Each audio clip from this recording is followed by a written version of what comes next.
forward, I would now like to call our next guest speaker, Aradhna Rana ma'am. She's a founder principal of the IKIT Public School, India. Aradhna Rana ma'am, over to you. Thank you so much. I've been here since 9 o'clock and listening to various speakers. I think wonderful inputs, and some very technical, some not.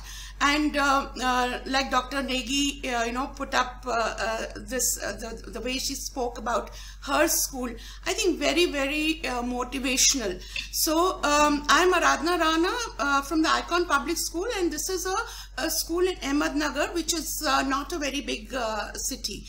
So I do belong to that segment where smaller cities, which are, I think, in terms of the topic we are speaking on, I think smaller cities are doing much better than the urban cities.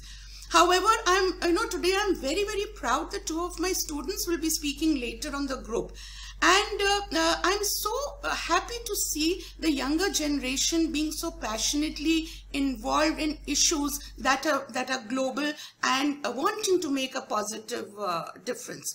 So as we take up the goal 13 on the 13th day of the summit on the 13th of April, I want to relive some memories of my childhood. And, when I think back of my childhood, we never actually thought of these terms of climate change. To us, climate meant June was hot, winter was, December was cold. So in June, we went up to hill stations, and even cities like Pune, Mahabaleshwar, Dehradun, Chandigarh, they were all non-fan stations.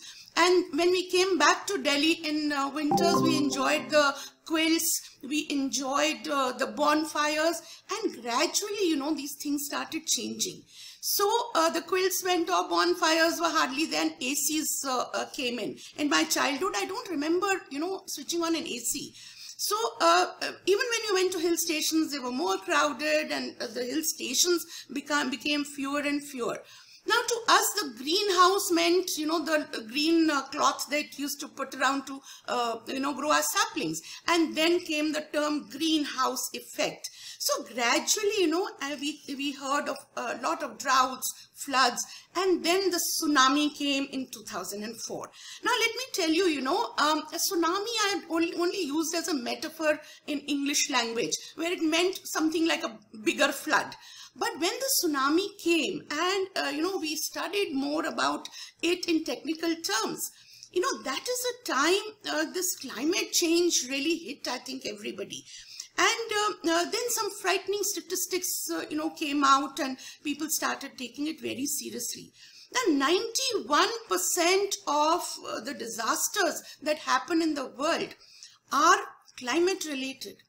As of 2017, 1 degree centigrade rise in temperature, it becomes global warming. So, to put this into perspective, what does 1 degree centigrade of temperature rise mean? It means the global yield of wheat decreases by 6%. The global yield of rice decreases by 3.2%.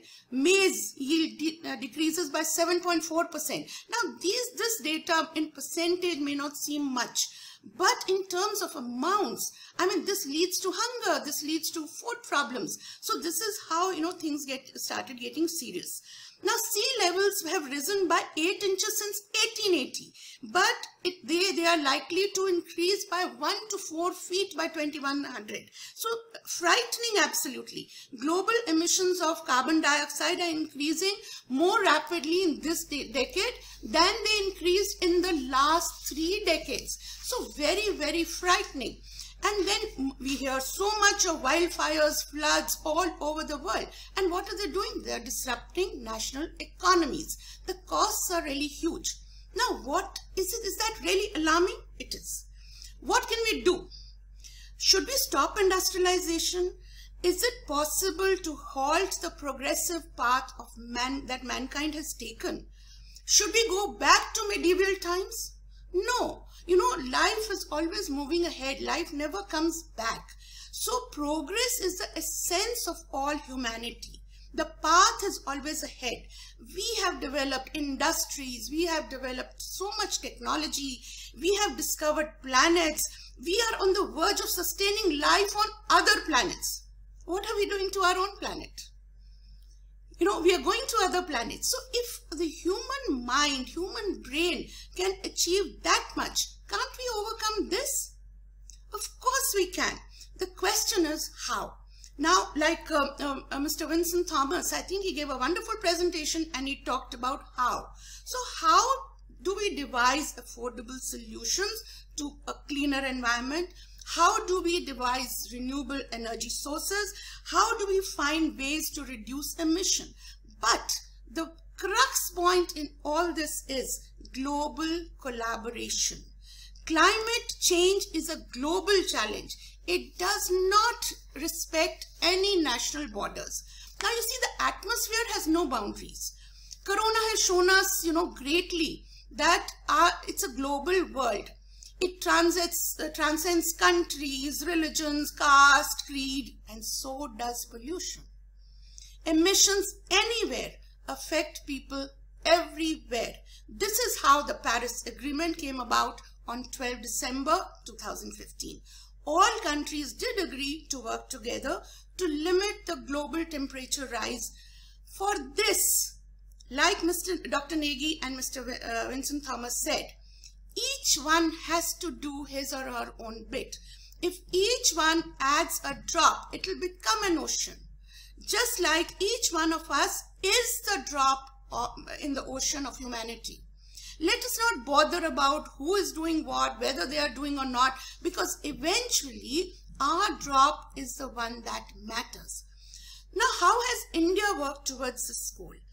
India has the third highest emitter of carbon dioxide. It's responsible for 6.9% global emission. But it's not because we are more careless than others. It is just we have those many numbers. So that is why we need to work harder at the innovation level, at coming out with more renewable sources of energy, going into research and science and technology for our agricultural field. Now, on October 2nd, 2016, India adopted a National Action Plan on Climate Change and National Mission for Green India. The Government of India established the Niti Aayog for SDG. The government is doing its part for whatever it's worth. What are we doing? So, let's do our part. The government makes these programs and plan, but we, the people, have to execute the idea, execute the plan. Now, people in my generation, we have led lives where this was not a priority. The problem crept up so insidiously that we didn't come to know, that these things were coming in. And we may not be even alive to see the actual repercussions of what we are doing. But what about the next generation? We as, adults, we amass so much wealth for our next generation. We set up their businesses. We are so worried, after me what, heirs to my kingdom. So all that. But are we going to leave them some oxygen, water, food? So these are the questions we have to ask ourselves. Therefore, it is our responsibility, especially we as educators, because we are in the driver's seat where we can influence generations. We are the torch bearers who can, set up this whole generation to ideas where they can help themselves. And this is what we need to do today. And most of us, who are enlightened are doing today. So bringing awareness and bringing motivation to this new generation is our job. Now, one Greta shook the world out of its slumber. Imagine what these millions of Gretas we create will do if they are awakened. We should create armies of environment warriors and peace ambassadors. I firmly believe the world, all this climate change, everything we do, put it across to industrialization. But a major role is the war scenario that we are building around the world. It's not just about, ammunition and nuclear weapons. It is the time and energy we spend in planning our wars. If we did not do that, we would spend the same time and energy in making this planet green, more inhabitable. We would probably create the space for all of us to live peacefully. So that is why, to sustain these future generations on this planet, this particular area needs to be addressed urgently. Now, what can we do to encourage this? Speakers who have spoken before me, they have given you a lot of ideas, and simple ideas like use bicycles instead of cars, carpooling, a restoration of small farms. The small farmer is dying. So if we just restore it to huge afforestation and all is a big time plan. But if we just encourage small farmers to come out with small plans, small farms, it will do a lot of good. Developing climate resilient food, tree crops, then waste segregation, these little things which day to day we can teach our children and implement in society. Like Mr. Thomas said, recycling, reusing, you can never sort of speak too much on it. It is always less whatever we do. And awareness in community. So these are the things that we can do, and let us leave a world to our sons and daughters that they will thank us for. And let us show them the path to leave it for even better for their children. We can then smile from heaven, and we would have done our bit. Thank you. With your thoughts that we have to work on the global collaborations. And as you also said that we have to execute the ideas. So yes, this is a time when we have to stop the discussions, we have to stop all things, and we have to focus on the executing ideas. Thank you very much, ma'am. Thank you for joining us, and thank you. Thank you, ma'am. So Rashi and Kinjal.